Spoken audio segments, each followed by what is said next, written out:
Vamos a hablar sobre el tema llegó el fin del siglo. Se acabó el tiempo. Mateo 24, de los versículos 4 al 13. Y leo la versión hebraica, código real. Y Yehoshua les dijo: mirad que nadie os aparte del camino, porque vendrán muchos usando mi nombre y diciendo: Ani Mashiach, o yo soy el Mashiach, yo soy el ungido. Y a muchos desviarán de la Torah.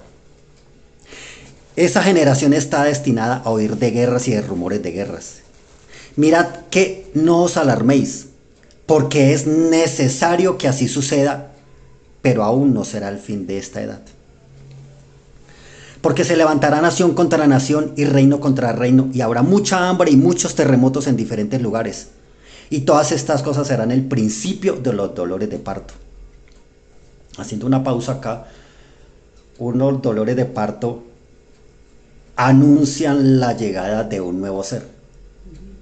Entonces Mashiach está diciendo acá que cuando comienzan a suceder estas cosas, o se comienzan a incrementar estas cosas, es que va a venir alguien. ¿Y quién va a venir alguien? Anunciando un parto, el nacimiento de quién? De nuestro Mashiach. Sigue diciendo Mateo 24. Para entonces os entregarán a tribulación y os matarán. Y seréis aborrecidos por los gentiles, o por los fuera del pacto, por los paganos. Dice, por causa de mi nombre. Cuando él habla del nombre, el nombre significa la misión, o el nombre significa su propósito. Y muchos tropezarán entonces y se entregarán unos a otros, y unos a otros se odiarán sin causa. Y serán levantados falsos profetas y apartarán de la Torá a muchos. O sea, el propósito de estos falsos profetas o estos falsos predicadores será apartar a la gente de la Torá.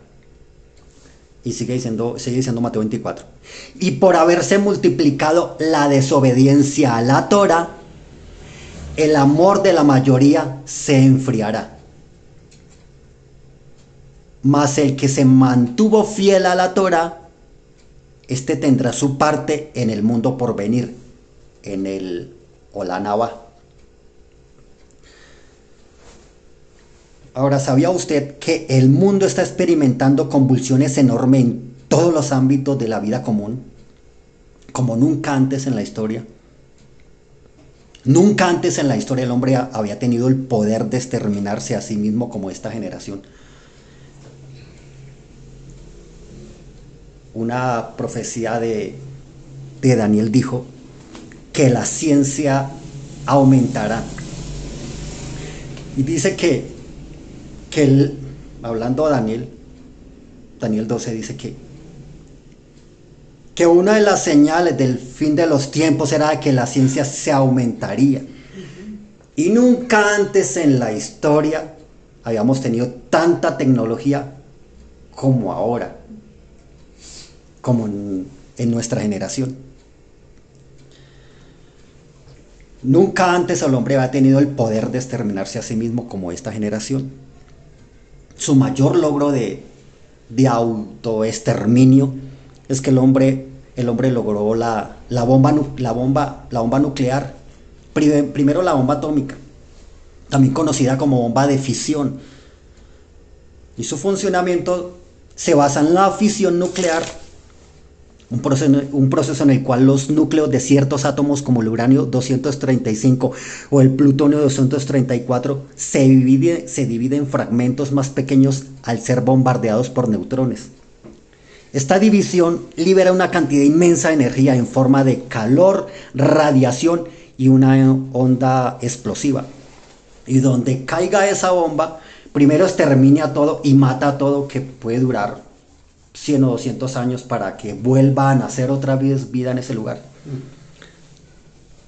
Ahora, hay algo que el hombre llevó mucho más autodestructivo, que es la bomba de hidrógeno, también conocido como bomba termonuclear, y es una evolución de la bomba atómica y es significativamente más potente. Su funcionamiento se basa en la combinación de dos procesos nucleares, tanto fisión como fusión, mientras que la bomba atómica solo utiliza la fisión para liberar energía, la bomba de hidrógeno emplea tanto la fisión como la fusión nuclear, lo que la convierte en un arma mucho más devastadora. Cuando se detona, esta bomba libera una enorme cantidad de energía en forma de rayos X. En esta época de tanta convulsión, las grandes potencias mundiales, el mayor presupuesto de su economía lo están gastando es en el ámbito militar, y se están asegurando una protección militar, y entonces comienzan a hacer pactos, acuerdos militares. Un acuerdo militar es de que lo hacen dos países. Quien ataque a la otra nación es como si lo atacara a sí mismo. Y Rusia y Corea del Norte acaban de renovar su acuerdo militar. Pakistán, una potencia nuclear, también hizo un acuerdo con Arabia Saudita. Rusia e Irán también renovaron su acuerdo militar. E India, viéndose amenazada también por Pakistán, también hizo lo mismo con Estados Unidos. Ahora, después de la invasión rusa a Ucrania, que se involucró la Unión Europea, vemos que Rusia tiene problemas con la Unión Europea, pero simplemente estaba atacando Ucrania. Pero ahora ya atacó con drones la frontera de Polonia. Ya se está metiendo a Europa. Y vemos que hace unos meses Pakistán e India también tuvieron un enfrentamiento militar. Y Pakistán, viendo el ataque que hizo Israel para destruir los líderes de Hamas en Qatar, Pakistán se le firmó un acuerdo militar con Arabia Saudita. Y ahora vemos que también Rusia ha tenido problemas con Estados Unidos desde la famosa Guerra Fría. Y vemos que también Corea del Norte tiene problemas con Corea del Sur y con Japón y con los Estados Unidos. Y hace unas semanas en Pekín, China, Xi Jinping, que es el líder de China, líder presidente de China, Vladimir Putin, líder de la Federación Rusa, presidente de la Federación Rusa, y Kim Jong-un, que es el líder dictador de Corea del Norte, se reunieron en Pekín, China, en un gran desfile del Ejército Rojo. ¿Y qué es lo que querían ellos? Ellos querían, y en palabras de Vladimir Putin, ellos querían un gobierno único mundial ya. Fueron las palabras de Vladimir Putin. Que ellos estaban queriendo un líder mundial ya, un gobierno mundial ya. Eso lo dijo Vladimir Putin hace unas semanas, junto con Xi Jinping y con Kim Jong-un, que son grandes potencias nucleares y militares a nivel mundial. Y aparte de que estas potencias son una potencia mundial en el plano militar, ellos también mueven la economía del mundo. Vemos que China es el gigante asiático que compite por la hegemonía mundial con Estados Unidos. Esto, digamos, en el ámbito de la economía. Y por decirlo de alguna forma que nosotros lo podamos entender, si a la Unión Europea o Estados Unidos estornuda, a Latinoamérica le da gripe, se enferma. Vemos que por la invasión Rusia a Ucrania, los alimentos subieron en Latinoamérica. ¿Por qué? Porque todo lo que se utiliza para los cultivos, eso viene de allá. Entonces, como ya tienen una invasión, pues entonces vale muchísimo más. La exportación vale muchísimo, y que lleguen al país vale muchísimo más, por lo cual el alimento se sube. Entonces también afecta a Latinoamérica. Ahora, para hablar de población mundial, China tiene una población mundial de 1.415 millones de habitantes. Y eso muchísimo más. 1.415, 377.316 millones de chinos. India tiene 1466 y pico de hindúes. Ahora, ¿usted se imagina el ejército de esta gente? ¿Se imagina el ejército de esta gente? Ahora, la población de Corea del Norte, dice, se estima un aproximado en Corea del Norte, porque es un país de los más cerrados del mundo. Se estima que son más de 26 millones de norcoreanos. Y por ley, todos tienen que ser militares. Por ley. O al menos la mayoría tiene que serlo, pues digamos, sacando los ancianos y los niños. Entonces, si Corea del Norte tiene 26 millones de habitantes, ¿se imagina usted su ejército? Si es una obligación para ellos ser militar. ¿Se imagina el ejército de esa gente? ¿Se imagina? Ahora tenemos la OTAN. La OTAN, que es el Tratado del Atlántico Norte, que es Estados Unidos y la Unión Europea, que son potencias militares y también y nucleares también. Y están armados hasta los dientes. Y vemos las grandes potencias nucleares del mundo, ¿cuáles son? India, Pakistán, Corea del Norte, Estados Unidos, Rusia, China, Francia, Reino Unido, Israel, aunque Israel nunca lo ha aceptado, pero Israel tiene bombas atómicas, e Irán, que intenta tener una. Todas estas son potencias mundiales y todas tienen fricciones las unas contra las otras. Y por eso Vladimir Putin en Pekín, China, junto con su líder Xi Jinping y Kim Jong-un, líder de Corea del Norte, viendo todo esto, viendo todo este caos a nivel mundial, pidieron un gobierno único mundial, en palabras de Vladimir Putin. Ahora, nunca habíamos estado tan cerca del exterminio de la población mundial como esta generación. Y vemos que la profecía de Zacarías 14:12, nunca esta profecía había tenido el potencial para cumplirse como en esta época y en esta generación. Y vamos a leer Zacarías 14:12. Ahora, habíamos hablado de la bomba atómica y de la bomba de hidrógeno. Y Zacarías 14:12 nos dice: y esta será la plaga con que herirá a Hashem a todos los pueblos que pelearon contra Jerusalén. Ponle cuidado. Y acuérdense de la bomba atómica, la bomba de hidrógeno que le acabo de explicar. La carne de ellos se corromperá estando ellos sobre sus pies. Y se consumirán en las cuencas sus ojos. Y la lengua se les deshará en su boca. ¿Eso a qué suena? Eso el profeta lo escribió, pero no lo entendía de que... ¿Y eso a qué suena? Una bomba de hidrógeno. Eso es como yo les decía, un rayo X. La bomba de hidrógeno lo que hace es que dice que cuando se detona, esta bomba libera una enorme cantidad de energía en forma de rayos X, como una foto. Y ¡pum! La gente deja de existir. Entonces, nunca antes en la historia esta profecía había tenido el potencial de cumplirse como en esta época. Que dice: la carne de ellos se corromperá estando ellos sobre sus pies. O sea, están de pies y ¡pum! Se desbaratan, se deshacen. Y se consumirán sus cuencas en sus ojos. Se consumirán como papel que se quema. Se deshace. Y la lengua de ellos se deshará en su boca. Se deshará en su boca. Está la lengua en su boca y dejará de existir.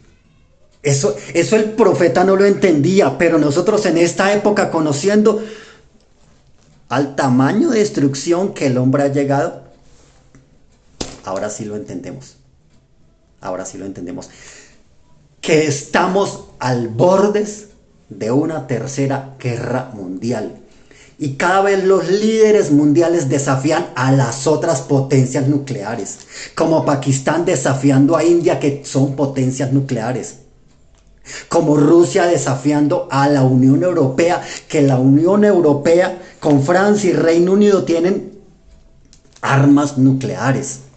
Y además, si se atacan a la OTAN, pues está ahí Estados Unidos, que es una potencia nuclear. Y ahí está la profecía. Ahí está la profecía. Ahora, Esta profecía viene de mucho más atrás. Viene de que Jerusalén es el centro del mundo, una piedra que desborda, una piedra que descontrola, una piedra como que el Eterno puso esa piedra, puso Jerusalén como una piedra de tropiezo. Esta profecía viene desde mucho más atrás. Vamos a ver en Zacarías capítulo 12, los pasos 2, 3 y 9. Y dice: He aquí yo pongo a Jerusalén por copa que hará temblar a todos los pueblos de alrededor contra Judá en el sitio contra Jerusalén. En aquel día yo pondré a Jerusalén por piedra pesada a todos los pueblos, los cuales se la cargarán, vuelvo a leer. Y en aquel día yo pondré a Jerusalén por piedra pesada a todos los pueblos. Todos los que se la carguen serán despedazados. Bien que todas las naciones de la tierra se juntarán contra ella. Y el 9 dice: Y en aquel día yo procuraré destruir a todas las naciones que vinieron contra Jerusalén. Jerusalén a través de la historia ha estado en varios imperios. Fue ciudad del Imperio Británico, fue ciudad del Imperio Otomano. El mundo musulmán islámico lo reclama como suyo, más en el Corán o al Corán o la recitación, el libro sagrado del Islam, jamás aparece Jerusalén o Sion, nunca aparece. Más si la reclaman como su capital. Ahora, después de que Rusia invadiera a Ucrania y se metiera por toda esta zona de Donetsk y Lugansk, formó como un corredor por el mar Mediterráneo, llegando a Turquía, subiendo a Siria, a los altos del Golán, y ya está como toda la ruta, todo el camino para meterse a Jerusalén. O sea, vemos que una potencia mundial nuclear ya tiene el camino para llegar a Jerusalén. Ya tiene el camino para llegar a Jerusalén. Ahora, Israel está rodeada de países árabes, que todos reclaman a Jerusalén como su capital. De hecho, está la Liga Árabe, que reclaman a Jerusalén como capital. Y dicen que Jerusalén es la capital árabe. Y dicen que Israel es el que invadió su territorio. Pero solamente esto, voy a hacer esta pregunta simplemente como una reflexión, para que la gente reflexione en lo que nosotros llamamos el cote o los muros, los lamentos, que es el que sostiene o sostenía el patio del Beit Hamikdash, de nuestro sagrado templo. ¿Qué es lo que hay encima ahí? Mezquitas y lugares santos árabes. ¿Cuánto llevan ahí? Unos siglos. Entonces, ¿quién es el que invadió a quién? ¿Quién colocó algo? Ellos. Sobre algo extranjero. Entonces, ¿quién invadió? Ahí está. Ahora. Nunca antes en la historia, el antisemitismo, la judeofobia y el antisionismo se había incrementado tanto en el mundo como en esta época. Jamás, nunca. Y el continente, pues americano, latinoamericano, pues no es la excepción. Vemos que cada día el odio contra todo lo que tenga que ver con el judaísmo, la cultura de Israel. Cuando yo hablo de cultura de Israel, estoy hablando con la cultura de la Torá, la cultura de los mandamientos. Nunca se había visto tan desbordada como en esta época. Apocalipsis capítulo 14 y verso 2 también nos dan otra señal del fin de los siglos, del fin de los tiempos. En esto será mostrada la perseverancia de los Kadoshim, los que guardan los mandamientos de Elohim y la emuná que tuvo Yeshua. Una versión La versión normal dice: he aquí la paciencia de los santos, los que guardan los mandamientos de Elohim y la fe del Mashiach. La versión hebraica dice: en esto será mostrada la perseverancia de los Kadoshim. Y habla de dos cosas, dos señales. Los que guardan los mandamientos de Elohim, estamos hablando de Torah, y la emuná que tuvo Yeshua. O sea, no está hablando del judaísmo de Yeshua. Dice: en aquel tiempo, los Kadoshim, los santos, los apartados, van a tener dos señales. Y estas dos señales es lo que va a mostrar que esta gente es verdaderamente Kadoshim, verdaderamente unos Sadij. La primera señal es que ellos guardarán los mandamientos de Elohim, se van a regir por la Torah. Y la segunda señal es que van a tener la emuná que tuvo Yeshua. O sea, se van a regir por el judaísmo de Yeshua. Recordemos que Yeshua no vino a fundar ninguna religión, sino vino a mostrarnos la correcta interpretación de la Torah. Ahora, primero, las escrituras advierten que nos encontramos a las puertas del final de los tiempos. El mundo se apresura a enfrentar el final de los tiempos a pasos agigantados. Daniel capítulo 12, el verso 1 y la parte B dice: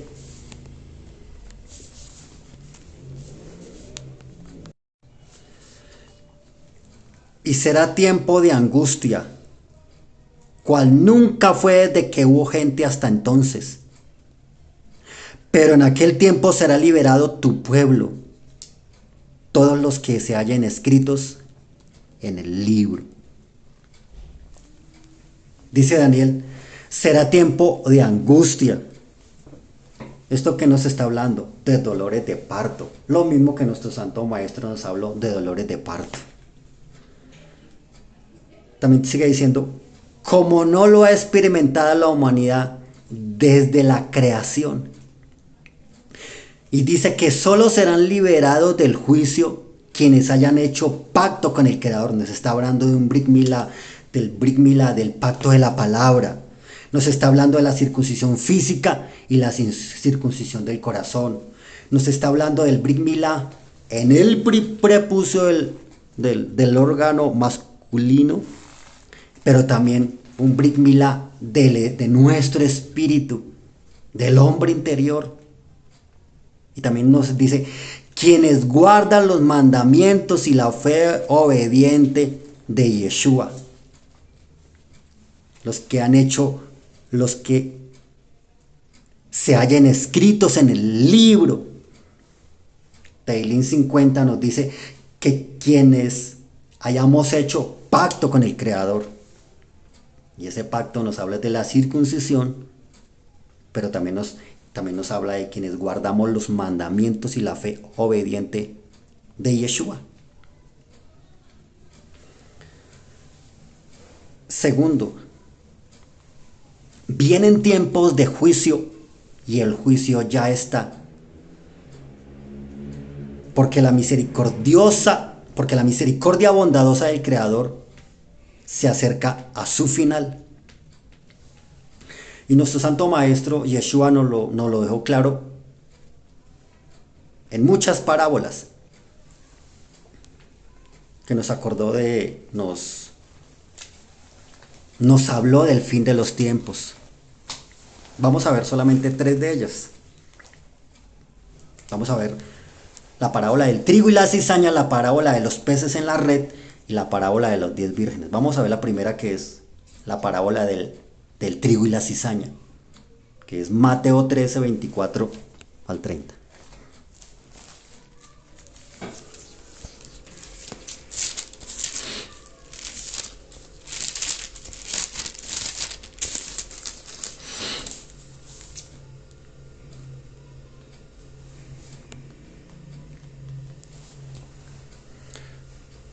Les refirió otra parábola diciendo: el reino de los cielos es semejante a un hombre que sembró semilla en su campo. Pero mientras dormían los hombres, vino su enemigo y sembró cizaña entre el trigo y se fue. Y cuando salió la hierba y dio fruto, Entonces apareció también la cizaña.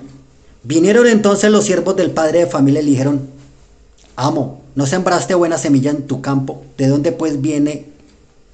¿De dónde pues tiene cizaña? Él les dijo: un enemigo ha hecho esto. Y los siervos le dijeron: ¿Quieres pues que vayamos y la arranquemos? Él les dijo: no sea que al arrancar la cizaña arranquéis también con ella el trigo. Dejad crecer juntamente o lo uno y lo otro hasta la siega, o sea, hasta el fin de los tiempos. Y al tiempo de la siega yo diré a los segadores: recoged primero la cizaña y atadla en manojos para quemarla, pero recoged el trigo en mi granero. Cuando alguien ve una espiga de trigo y digamos una rama de cizaña, cuando están verdes son exactamente lo mismo. Lo que los hace diferentes es que cuando el trigo va a dar su fruto, la cizaña da espinas, y eso es lo que los hace diferente. Pero mientras estaban verdes, tanto la espiga del trigo y la espiga de la cizaña eran exactamente iguales. Lo que las hace diferentes es que la espiga del trigo, cuando da su fruto, se dobla. La espiga del trigo, cuando da su fruto, se dobla. Y por decirlo de alguna forma, la espiga de la cizaña, cuando da su fruto, permanece erguida y da espinas. Mientras que la espiga del trigo, cuando da su fruto, se dobla a causa del fruto, del peso de su fruto. La espiga de la cizaña se levanta erguida y lo que hace es dar espinas. Pero eso sucede ya cuando da su fruto, ya al final. Pero mientras están verdes son exactamente lo mismo. Entonces así vemos personas. Nuestro Santo Maestro dijo que por sus dones lo reconoceréis. No dice así. Dice que el fruto es lo que revela a una persona. El fruto es lo que revela a una persona. Es el fruto. Ahora, la parábola de los peces en la red, un poquitico más adelante, que es Mateo 13, 47 del 52, dice: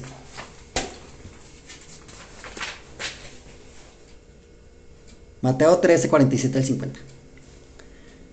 Asimismo, el reino de los cielos es semejante a una red que, echada en el mar, recoge toda clase de peces.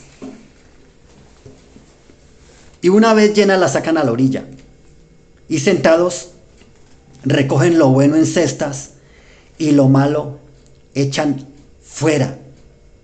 Así será el fin del siglo. Saldrán los Malahim Kadosh y apartarán a los Rasha, a los impíos, a los sin Torah, de entre los Sadig, de entre los que guardaron la Torah. Y los echarán en el horno de fuego. Allí será el lloro y el crujir de dientes. Pero dice que esta red echada coge toda clase de peces, toda clase de creyentes. Pero dice que sentados recogen lo bueno en cestas y lo malo echan fuera. Y dice que al fin del siglo, que al fin de los tiempos, el Creador mandará a sus mensajeros, a sus Malahim Kadosh, a sus ángeles, y apartarán a los malos, a los Rasha, a los impíos, a las personas sin Torah, de entre los Sadik, de entre los que se guiaron por la Torah. Y dicen que estos Rasha, estos impíos, estos malos, dice, y los echarán en el horno de fuego, y allí será el lloro y el crujir de dientes.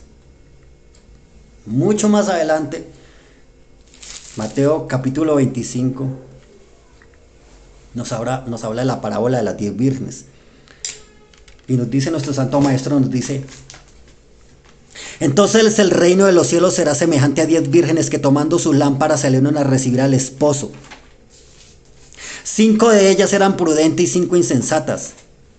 Las insensatas, tomando sus lámparas, no tomaron consigo aceite, mas las prudentes tomaron aceite en sus vasijas, juntamente con sus lámparas. Y tardándose el esposo, cabecearon todas y se durmieron. Y a la medianoche se oyó un clamor: he aquí viene el esposo, salid a recibirle. Entonces todas aquellas mujeres se levantaron y arreglaron sus lámparas. Y las insensatas dijeron a las prudentes: dadnos de vuestro aceite, porque nuestras lámparas se apagan. Mas las prudentes respondieron diciendo: para que no nos falte a nosotras y a vosotras, id más bien a los que venden y comprad para vosotras mismas. Pero mientras ellas iban a comprar, vino el esposo, y las que estaban preparadas entraron con él a las bodas, y se cerró la puerta. Después vinieron también las otras vírgenes diciendo: amo, ábrenos. Mas él respondió, dijo: de cierto os digo que no os conozco. Velad pues, porque no sabéis el día ni la hora en que el Hijo del Hombre ha de venir. Entonces Mashiach nos da una señal acá. Nos dice que no sabemos el día ni la hora, mas sí nos dice que conocemos la época, el tiempo, y nos da señales. Nos dice como en los días de Noah, que se embriagaban y se daban en casamiento. Así será en esa época.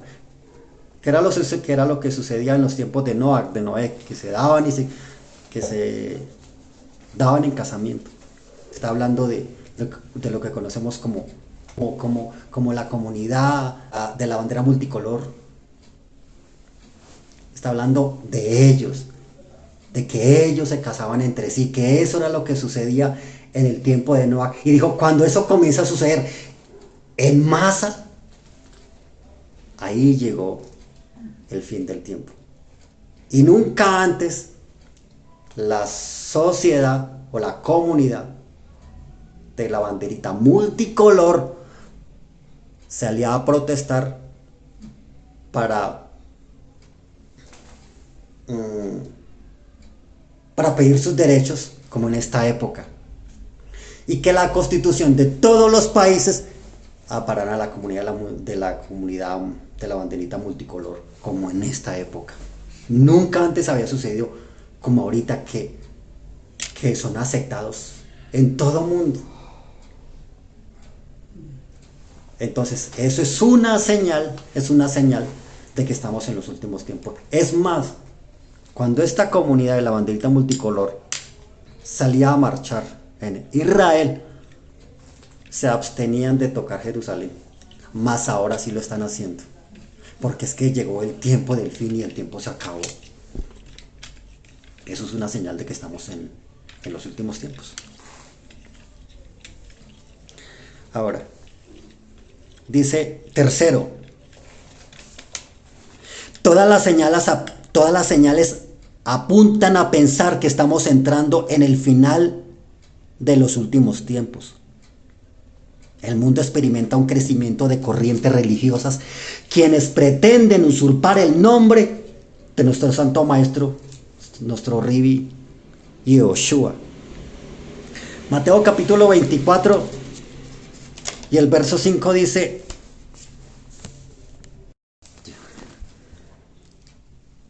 mirad que nadie os aparte del camino, porque vendrán muchos usando de mi nombre y diciendo Ani Mashiach, y a muchos desviarán de la Torá. Más adelante dice: mirad que no os alarméis, porque es necesario. Él habla de que esto es una necesidad que ocurra, pero aún no será el fin de esta edad. Cuando él habla de necesidad,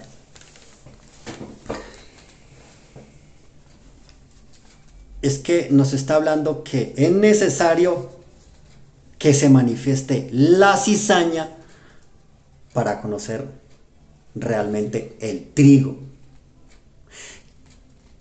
Que una luz para que alumbre. Va a alumbrar es en la oscuridad. Y nosotros vamos a saber que estamos en la oscuridad cuando nosotros veamos que los únicos que tenemos luz somos nosotros. Es como estos animalitos que tienen lucecitas como en el rabito. Precisamente uno ve a los demás insectos, no, uno los ve a ellos. Que ellos son los que tienen luz. Ellos son los que tienen luz. Nunca antes, en la época del mundo, jamás, nunca antes el mundo había experimentado un crecimiento de corrientes religiosas de este movimiento que llaman apostasía o herejía. ¿Vale? Los mismos que llaman apostasía y herejía, ellos son los que están ahí. Entonces es el serpiente, el Yetzer Hará buscando, dice que incluso engañar a los escogidos. Dice que incluso quiere engañar a los escogidos. Y dice, y muchos tropezarán entonces y se entregarán unos a otros y unos a otros se odiarán sin causa. Es como que alguien le dice que me cae mal, pero no sabe por qué le cae mal. Hay una palabra que se la dicen que la dijo Denzel Washington. Él dice, es que mi espíritu irrita a tus demonios. Entonces cuando dice que y unos a otros se odiarán sin causa, es como diciendo, esta gente tiene algo, y siente como una envidia, y dice que solamente por verlo va a causar odio. Y sigue diciendo, y serán levantados falsos profetas y apartarán de la Torá a muchos. Y por haberse multiplicado la desobediencia a la Torá, el amor de la mayoría se enfriará. Aquí es otros. Vendrán muchas naciones y dirán, venid y subamos al monte de Hashem Adonai y a la casa del Elohim de Jacob, y nos enseñará en sus caminos y andaremos por sus veredas, porque de Sión, de Jerusalén, saldrá la Torá, y de Jerusalén la palabra del Creador. Acontecerá en lo postrero de los tiempos que será confirmado el monte de la casa de Hashem como cabeza de los montes, y será exaltada sobre los collados, y correrán a él todas las naciones. Y vendrán muchos pueblos y dirán, venid y subamos al monte de Hashem Adonai, a la casa del Elohim de Jacob, y nos enseñará sus caminos, y caminaremos por sus sendas, porque de Sión saldrá la Torá. Cuando habla de Sión es Jerusalén, y de Jerusalén la palabra de Hashem. Ahora Apocalipsis capítulo 18. Apocalipsis capítulo 18. Los pasuk 1 al 4 dice: después de esto vi a otro Malak descender del cielo con gran poder, y la tierra fue alumbrada con su gloria. Y clamó con una voz poderosa diciendo: ha caído Babilonia, y se ha hecho habitación de demonios y guarida de todo espíritu inmundo y albergue de toda ave inmunda y aborrecible. Porque todas las naciones han bebido del vino del furor de su fornicación. Vale, cuidado. Cuando habla de naciones está hablando de pueblo, de gentes. Y han bebido, está hablando de doctrina, de enseñanza, del furor de su fornicación. Una falsa enseñanza, una falsa doctrina. Y los reyes de la tierra han fornicado con ella. Y los mercaderes de la tierra se han enriquecido de la potencia de sus deleites. Pacte aquí, haga el voto acá, siembra aquí. Escucho los billetes hablar. Y oí otra voz del cielo que decía: salid de ella, pueblo mío, para que no seáis partícipes de sus pecados, ni recibáis de sus plagas. Pasuk del 11 al 13 dice: y los mercaderes de la tierra lloran y hacen lamentación por ella. ¿Cuáles mercaderes? Los que mercadean con la palabra, los que mercan con la palabra, los vendedores de la palabra, los predicadores profesionales. Dice: y los mercaderes de la tierra lloran y hacen lamentación sobre ella, porque ninguno compra más sus mercancías. porque se desocuparon las congregaciones y no hay nadie que dé el pacto y el voto. 12. Mercadería de oro, de plata, de piedras preciosas, de perlas, lino fino, ta, ta, ta, ta, ta. El 13 dice, y canela, y especies aromáticas, incienso, mirra, olíbano, vino, aceite, unción, oración, palabra, mercadería. Pero el Pasuk 13 dice, y almas de hombres. Mercadería de almas de hombres. O sea que ha caído Babilonia, la que mercaba con almas de los hombres. ¿Ah? La que mercaba con almas de los hombres. ¿Por qué? Porque ellas bebieron de Babilonia. Cuando la palabra nos dice que tenemos que beber de la fuente de Jerusalén y de Sión, que de ahí saldrá la Torá y la palabra del Creador. Y si estamos buscando palabra del Creador, instrucción del Creador, el Creador nos da una señal, dice, búsquela en Sión y búsquela en Jerusalén. ¿Y qué es Sión, Jerusalén? Torá, judaísmo, mandamientos, preceptos, misbot. Allá no hay sincretismo, ecumenismo, romanismo, mitología, nada.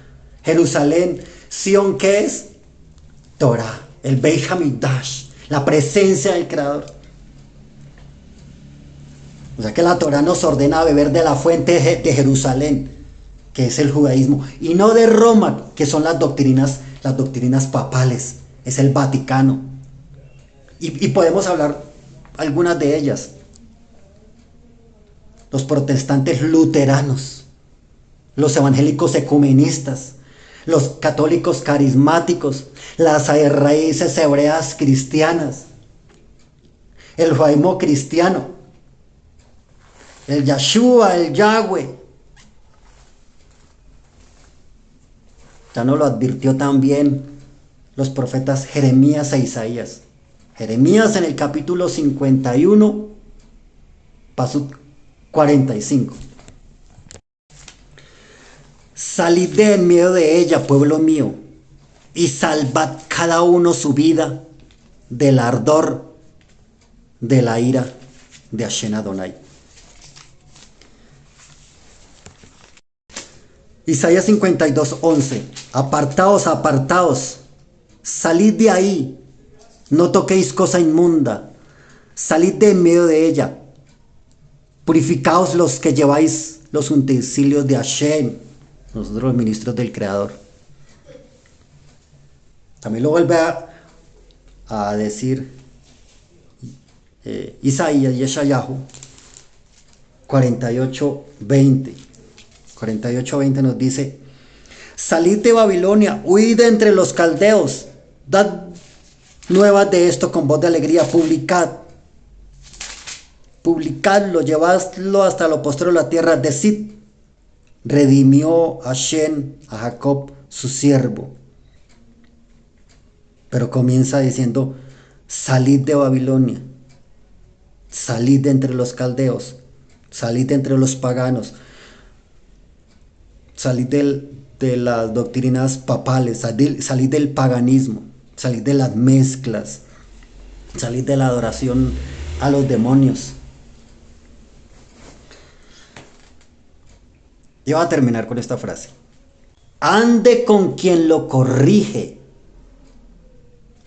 porque quien aprueba su pecado no te ama. Shalom, shalom, shalom.